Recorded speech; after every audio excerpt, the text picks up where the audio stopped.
You're watching HCC News with Johnny Harvey, Haley Richardson, and Carson Prismus with sports.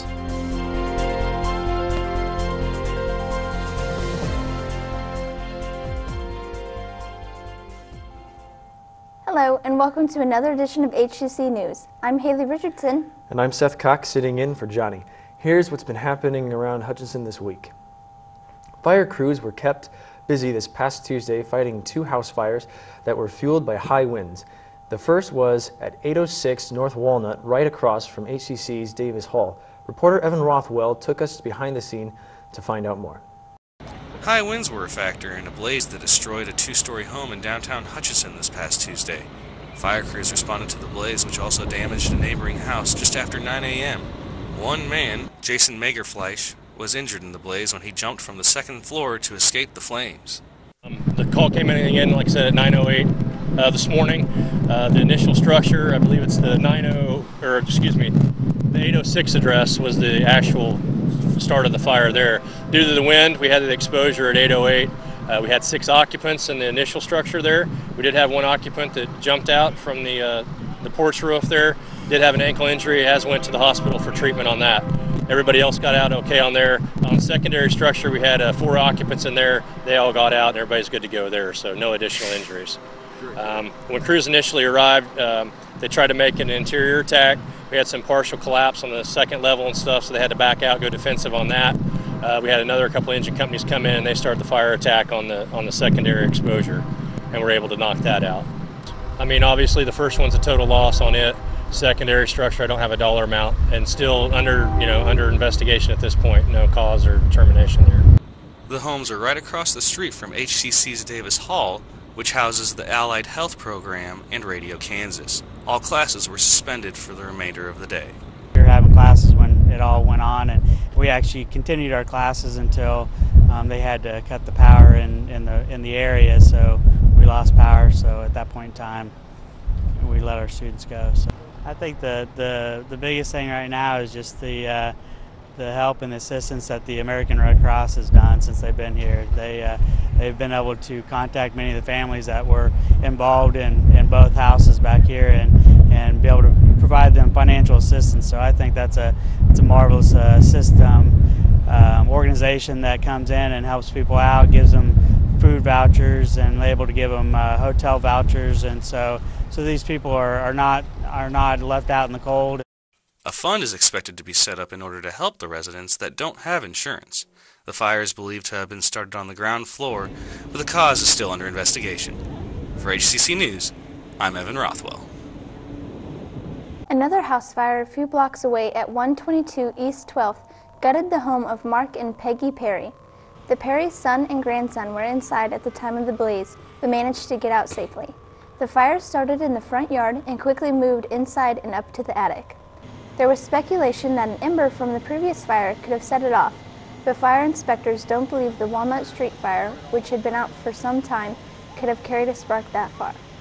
Funds have been set up at both the Hutchinson Credit Union and First National Bank to assist the Perrys, and clothing collections are also being requested to replace the grandson's lost items. It was a busy evening for police officers March 1st as they arrested 11 people at the home of Frankie Roberts, Candace Christopher, and Graham Taylor. At 429 East 7th Avenue, the officers arrived with search warrants in hand and found a meth lab. As they dismantled the lab, 8 more people arrived attempting to purchase drugs, and they were arrested on other charges. Police eventually had to put a squad car out in front of the house so they wouldn't be slowed down by potential buyers. The officers found about an ounce or 2 of meth inside a small room that could only be entered by using a window, as well as 3 empty tanks that once contained anhydrous ammonia.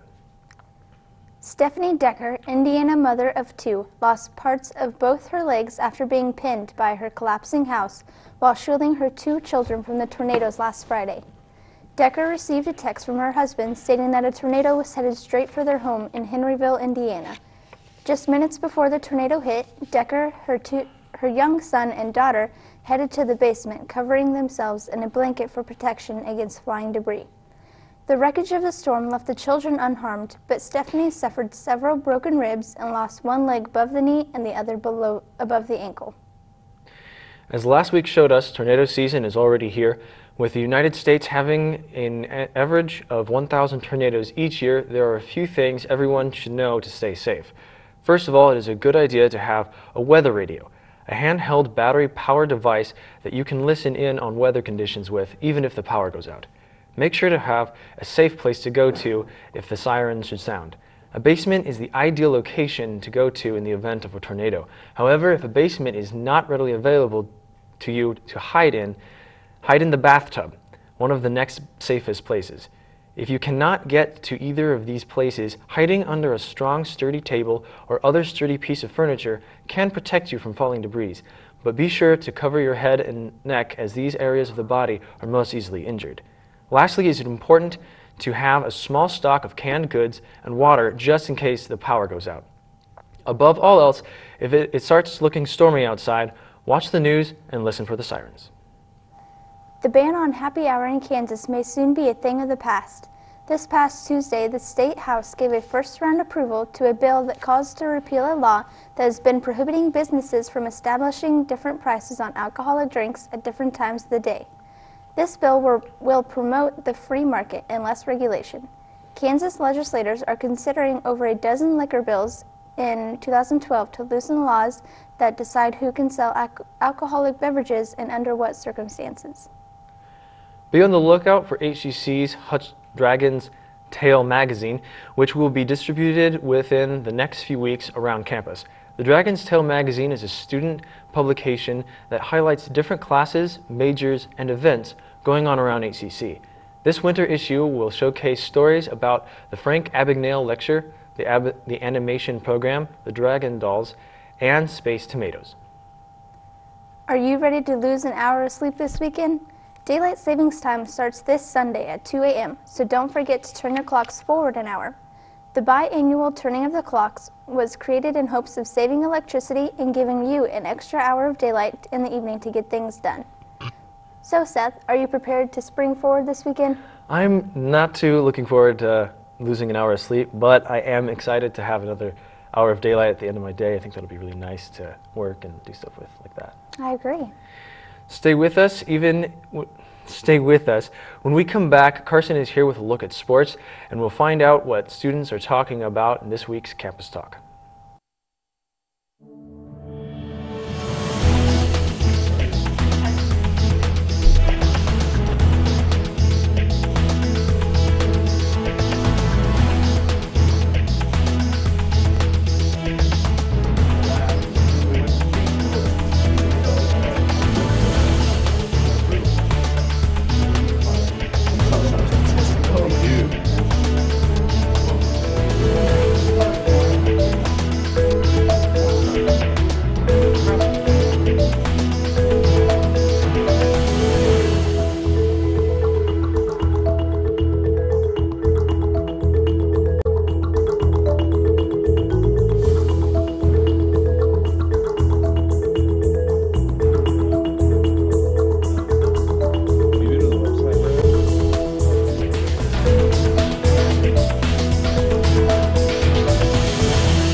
Welcome back for sports. I'm Carson Prismus.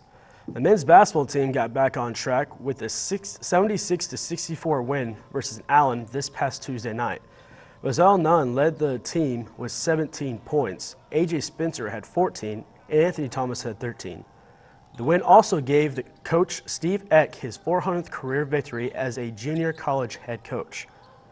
As for the women, the girls continue their dominance with an 85-43 blowout over Fort Scott. Jackie Patterson led the team with 21 points. The women's next game will be on Saturday at Hartman Arena to begin their league tournament, and the men will play on Sunday. In the NFL, the Indianapolis Colts released quarterback Peyton Manning on Wednesday. Manning had played for the Colts for 13 years after being drafted in 1998. The future Hall of Famer is now a free agent, and 5 out of 6 teams are looking at him. The top 4 teams that are interested are the New York Jets, Washington Redskins, Miami Dolphins, and the Arizona Cardinals. Manning has not yet decided if he will play next season or if he will retire. McMahon does want to play, but we will see what he decides. And that's all I got for sports. We'll send it back over to Haley with more news. Thanks, Carson. With the recent increase in pedestrian accidents around Hutchinson, we wanted to find out if HCC students think our crosswalks are safe, as well as their opinion on the parking at HCC in this week's Campus Talk.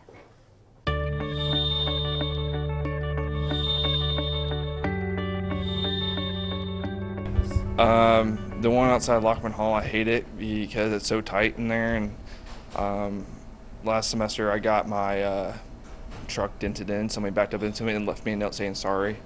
I think particularly this parking lot is horrible. It's very small. It's hard to fit your car in, especially when you're driving a truck. Yeah. I usually end up coming to class about 5 minutes to spare, and I have to sing if I get to class late, so I have to like sprint to class.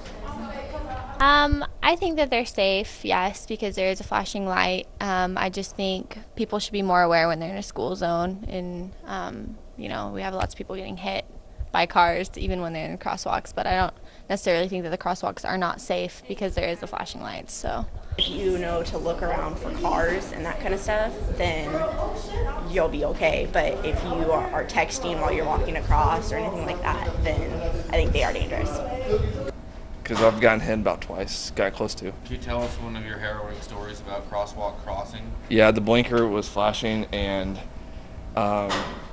I went across, and it ended terribly. I had to run across.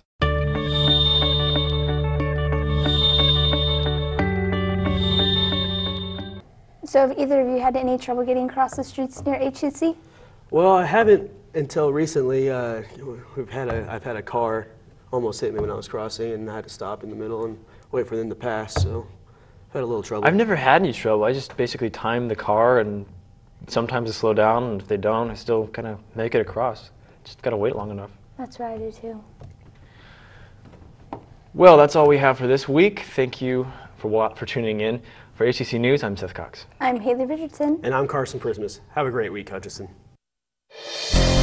HCC News is a production of the Broadcast and Media Technology program of Hutchinson Community College. For more information on the program or to submit your story ideas, please call 665-3433.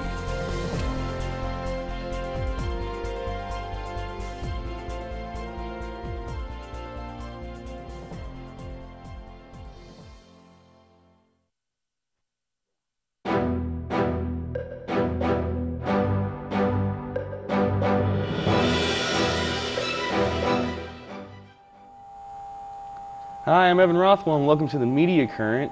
I'm sitting down this week with Amanda Stone and Nick Wall, sitting here talking about Facebook and a lot of things that have recently been coming forward about how Facebook's mobile apps operate. You know those list of permissions you glaze over when you're downloading an app on your smartphone? Well, it turns out you might actually want to pay attention to those now, since Facebook's permissions for its mobile app shows that allows them to access your text messages if they want to. So, Amanda, Nick, what do you think of that? Oh, wow, that's scary. I mean, I don't know, a lot of times I don't pay attention, but there is a few times I click on an app on Facebook or something, and I'm like, whoa, you know, maybe I don't want this thing to have access to everything I do on this utility or whatever. And any app you download, do you ever pay attention to the permissions, like what they give access to, or you just click OK, download, I want it? Like, are you talking about like Facebook any apps app. or just This apps? is for any app, actually. Oh, no, not every single one. I'm not that diligent, but you know, sometimes, you know, it catches your eye and you're like, I don't know if I really want that to happen. Amanda? I usually try to at least make sure that I'm getting the full Bruntle. I must have missed the Facebook app one, but I deleted it recently, so that's probably a good thing. Yeah. Well, they got a copy of them already. That's still kind of scary. But actually, I have a few questions from our viewers. One of them, the most common one, how much time do you all spend on Facebook daily? If I'm not doing anything, usually I just check on it in the morning and in the afternoon. My main purpose for it is to check up on friends, because they decide that everyone on Facebook needs to know what their life is, otherwise you can't really get them to talk at all on the phone or in person. Nick? Not really that much. I mean, I may check it very periodically throughout the day. Although at night, I like to cause mischief on Facebook, it seems like. I'll be on TV, get the laptop, checking it out. And, Like to live blog some shows? No, nothing like that. Mostly just, you're bored and, you just can throw out a comment up there on your wall, see if you can stir up a little dissension. When you came to HCC, were either of you encouraged to get a Facebook page to help kind of get social and meet new people here? Or? No. No. I actually got a Facebook group for a completely different reason. One, to hang out with friends, and then another one was because I had an accident where someone made a Facebook name under my name. And that kind of spurred me into getting my own. So next generation of bullying. I mean, have either of you been bullied on Facebook? I wasn't bullied. That false Facebook account then proceeded to bully everyone in my high school. Oh, that's so awesome. No, actually, it's not. When you walk into school and everyone hates you, and it happened over a 48-hour period. Yeah, that was kind of startling. No, I'm a little old for cyberbullying. Yeah. Plus, I'm a pretty tough guy, so. Yeah. Well, how do you all use Facebook, though? Do you play games, contests, stalk? It's pretty useful. I mean, in a way it's useful, in a way it's useless. The usefulness is pretty, non-essential, but it makes things nice. I like the fact that I don't have to have phone numbers of every person that I kind of know, that if I want to get in contact with them. You got a million Facebook friends, half of them you don't know. I like the fact that I can get in contact with those people if I need to. Like a news feed, kind of? Yeah, no, not like a news feed. Just like friends that I don't really, people like acquaintances. It's a good way of keeping acquaintances in the same area. And easy messaging. Stone? I use mine for, stalking. I stalk my friends and stuff because, like I said, if you don't watch their Facebook, they're like, oh yeah, I got married. Didn't you hear that? I put it up on Facebook last week. Yeah, like, they don't send wedding invitations out anymore. It's just no, a Facebook announcement. They make a Facebook and announcement and they make from it's complicated to I'm married, or it's back to it's complicated. Ooh, that's very fun to watch. What's really silly is they'll do invite, they'll do the events. That'll be how they do that. I see. But yeah. no, it's cheaper than wedding invitations if you think about it. I mean, but that's pretty cheap. I mean, I bet most people still send out people break up over. Maybe that's mad cheap if you're not if you're not important, that's when you don't get a real invitation. But everybody's important, and that's why they're on Facebook. Leading us to our next question from our viewers: do you ever feel that social media overload, or that it's more like a culture of obligation on Facebook? No. Because, for one thing, I mean, it is Facebook. A lot of people, they turn it into this, I have to update because I'm eating a sandwich. It's like, I think it's just ridiculous. What if it's a really good sandwich? Okay, if you're really witty about it, but otherwise, I don't want to hear about how you ate a BLT at Subway. Oh, okay. So. Nick, what do you, cultural obligation? Do you feel obligated to be on there and to... I can see how maybe some teenagers or young early age college kids might feel like that, especially girls. But no, I don't think so. It's more like junk food to me. I know I don't really need it, and I know it's probably not the greatest thing to be on there. It's kind of like I get a big file of potato chips in front of me, and I just can't stop taking bites. And eventually, I'm just like, "What am I doing with this?" There you go. And then you think, maybe I want to delete my account, and then I try to do that, and then 2-3 days. It's like smoking cigarettes or something. Yeah. Well, that leads us to our last question then. Do you ever unfriend people or friend people you don't know, or? My lord, yes, actually. After a while, it gets ridiculous because Facebook, people will add you, and they'll be like, "Oh, I know you," and then as you're going through, you figure out this person's ridiculous, and I've done it to my friends actually too, because they'll post updates and stuff that make no sense, or this did not help my life any. This is actually rather annoying. Delete. Yeah. Nick? I've never friended anyone I didn't know, and I've rarely really friended anybody. Maybe only very few people I've actually friended. No celebrities? No. Twitter is different. No, I like their pages. Yeah. I don't add them. But Facebook, no, I don't really do anything like that. But I have unfriended a bunch of people, but that wasn't really for any particular reason. Just I really don't know how to, manage what's on my news feed at the time. Yeah. So I was just like, I don't really care what's going on in these people's lives, and so I just unfriended like 30 or 40 people. I was like, there's no reason for me to have these people on here. Does it kind of make you all angry, the changes that Facebook constantly makes to the privacy settings? No, Oh it's my free. Lord, I always have to go in there and fix that's it. a good point. You can't really complain about a free service. Yeah, but I mean, that's kind of like I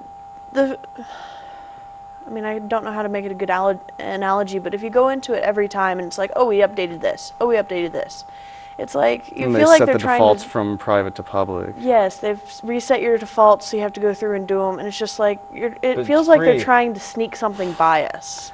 That is an interesting topic for another Media Current discussion: free services and the price of your information that you give them, because that's their business model. It is a free service, and they take your information and sell it.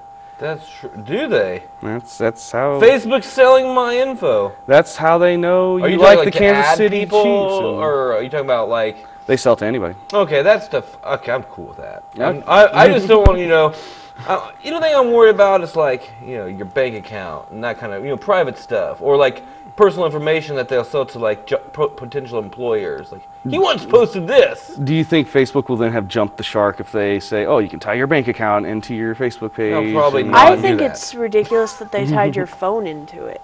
Yeah, well. I will never. I mean, I set up my mobile, but you cannot see my phone number, and I will not ever give my phone number out to it. So. Okay.